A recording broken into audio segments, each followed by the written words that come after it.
Hello friends, today in this video I will tell you about add your tags on title in YouTube videos. So first open the YT Studio,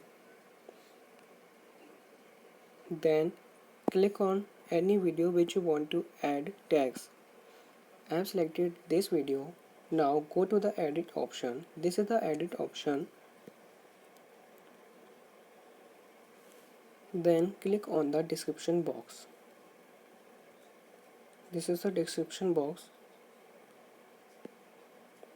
Now add your some tags like this.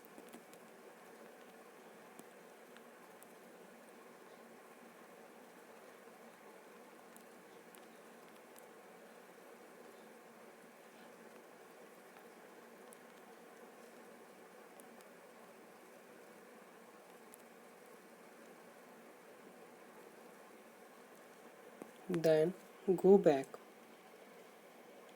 Then click on the save button. Now go to back YouTube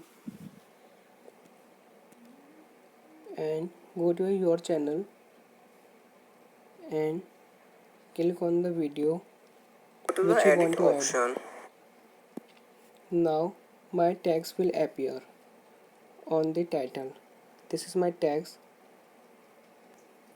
Thank you for watching. Be happy. Have a nice day. When you are new on my channel, subscribe my channel and like the video. Thank you for watching.